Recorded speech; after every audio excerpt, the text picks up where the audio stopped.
எண்ணெய் சூடானதுக்கப்புறம் முதல்ல வெங்காயம் போட்டுக்கலாம். வெங்காயம் நல்லா ஃப்ரை ஆனோடனே அதில் வந்து இஞ்சி பூண்டு விழுது வந்து சேர்க்குறோம். இது வந்து வெஜிடபிள் கிரேவின்றதுனால நம்ம வந்து என்னென்ன காய் எடுத்துருக்கோன்னா கேரட்டு, உருளைக்கிழங்கு, பீன்ஸு, முட்டைகோஸ் மட்டும்தான் எடுத்துருக்கோம். காலிஃப்ளவர் இருந்தால் ஆட் பண்ணிக்கலாம், இல்லைன்னா தேவையில்லை. குடமிளகாய் இருக்குது, குடமிளகாயும் நம்ம ஆட் பண்ணியிருக்கோம்.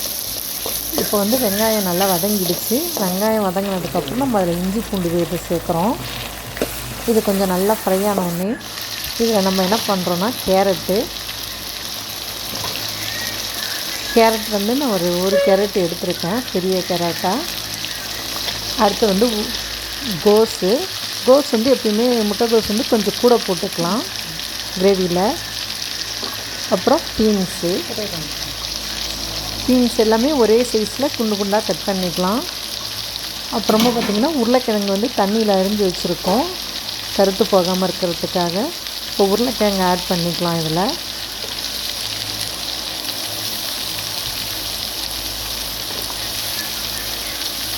உருளைக்கிழங்கு ஆட் பண்ண அப்புறம் இது எல்லாத்தையும் நல்லா மிக்ஸ் பண்ணி விட்டுடலாம்.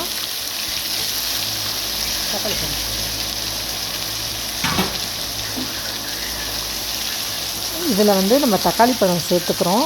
இந்த டைமில் இதில் வந்து 3 பழம் பெருசாக கட் பண்ணி வச்சுருக்கோம்.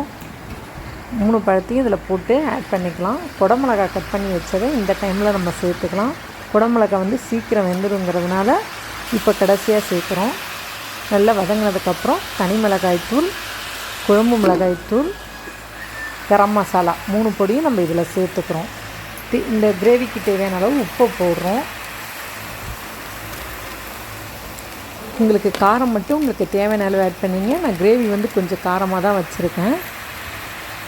ஏன்னா வெஜிடபிள் பிரியாணி வந்து நான் இப்போ இன்றைக்கி செஞ்சது வந்து காரம் இல்லாமல் செஞ்சதுனால கிரேவி கொஞ்சம் காரமாக தான் செஞ்சுருக்கேன். உங்களுக்கு காரம் மட்டும் உங்களுக்கு தேவையான அளவு ஆட் பண்ணிக்கோங்க. மசாலா நல்லா ஃப்ரை ஆனதுக்கப்புறம் இதில் தண்ணி ஊற்றி இதை நல்லா வெஜிடபிள்ஸ் வேகிற அளவு தண்ணியை வச்சு வெந்த அப்புறம் நல்லா கொஞ்சம் திக்கான கிரேவி பதத்தில் வந்து இதை நம்ம ஆஃப் பண்ணணும். ட்ரையாகவும் பண்ணிக்கலாம். நான் கொஞ்சம் கிரேவியாக இதில் வந்து எடுத்திருக்கேன். உப்பு வந்து காய்கறிக்கு தேவையான அளவு போட்டுக்கலாம். இது வந்து காய்கறி வேண்டான்னு சொல்கிற பசங்க கூட இப்படி காய்கறி வச்சா எல்லா காய்கறியும் கிரேவியை சேர்த்து சாப்பிடுவோம்.